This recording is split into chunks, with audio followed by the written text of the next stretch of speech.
Hi, what you're looking at is a reconstruction of the ice sheet that existed over Britain at the height of the last glacial period. There are various different interpretations of this, but all of them are relatively similar.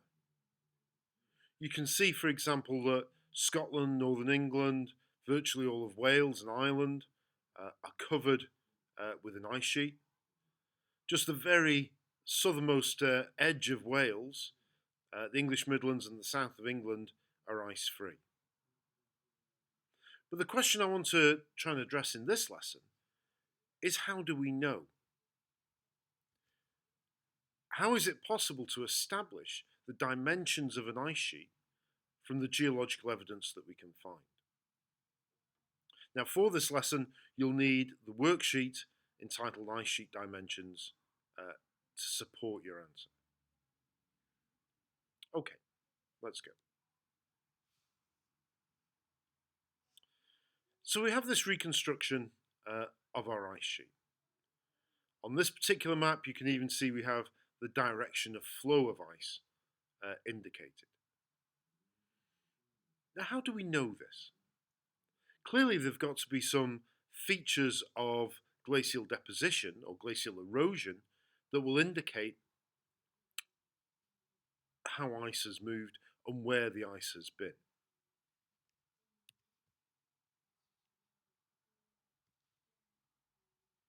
For example,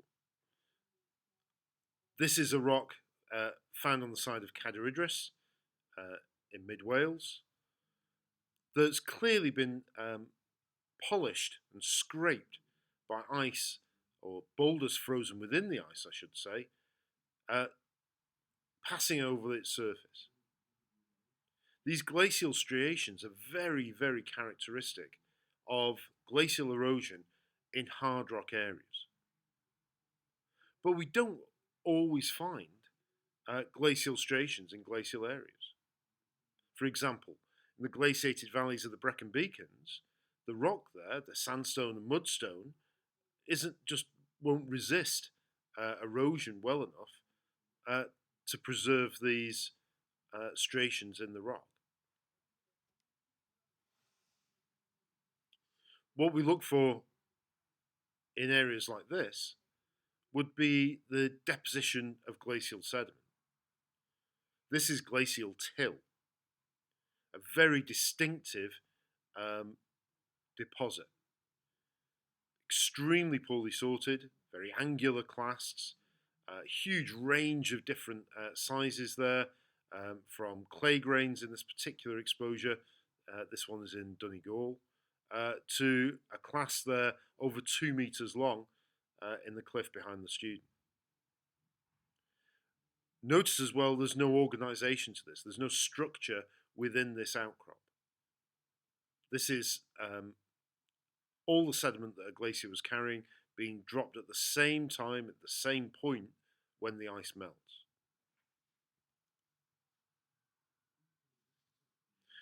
So these deposits will indicate that, and these features will show where the ice has actually been. To work out how far it goes, though, we perhaps need to look at some of the landform evidence.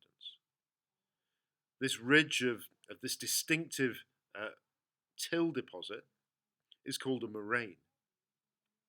And this marks the point where the ice or the ice front stopped for a while, where perhaps melting and movement of the ice were at the same rate, and we saw the accumulation of this glacial sediment to form a ridge.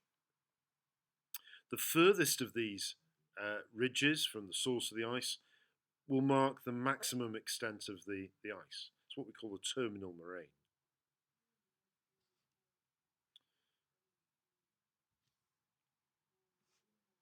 This is another perhaps not great quality image, but it does show us how these moraines, these ridges of eroded sediment, can define the edge of a glacier. So here we can see where a glacier has retreated back from its maximum extent because of the occurrence of the terminal moraine, this ridge of sediment at the on the bottom left-hand side of the photo, and also these ridges of sediment around the side, around the edges of the glacier where the ice has melted, making what we call the lateral moraines. Together, they allow us to determine the extent of this ice sheet.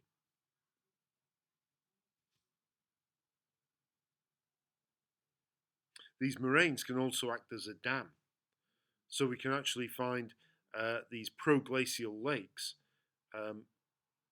trapped behind glacial moraine ridges. The meltwater then from the ice fills these areas up, and we see a distinctive pattern of deposition indicating this proglacial lake. Let's have a look at that in a moment.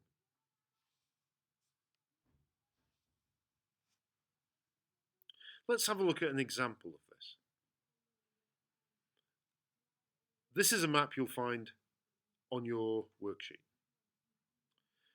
It's a map of an area in the Brecon Beacons, a place called Llangors Lake. And just north of the lake, you can see we have a series of moraine ridges. I've numbered them up 1 to 4. We can actually see that there's a sequence of deposition here. We see a period of glacial retreat followed by advance. We can apply our understanding of geological dating to these. There are cross-cutting relationships here. So we can see that 1 must be the oldest moraine ridge, because it's cut by 3, which also cuts number 2. Moraine ridge number 4 cuts number 3. So we can work out the sequence of 1 being the oldest, 4 being the youngest. But the fact they're coming from, if you like, retreating back towards the source of the ice there, we have got some ice movement direction indicated perhaps by striations, perhaps also by distinctive boulders of rock where we can trace back to its original source, features we call erratics. We can actually work out the direction the ice has gone. Now these moraine ridges, which define the limit of the ice, have also acted as a dam for this lake. Particularly if you look, moraine ridge 2 there has at some point preserved at a higher lake level than we see at present at Llangors. Now this also gives us some distinctive deposition. At location A, a core of sediment revealed laminated, very fine-grained sediment. If we actually looked at a small part of that, or like a mini sedimentary log,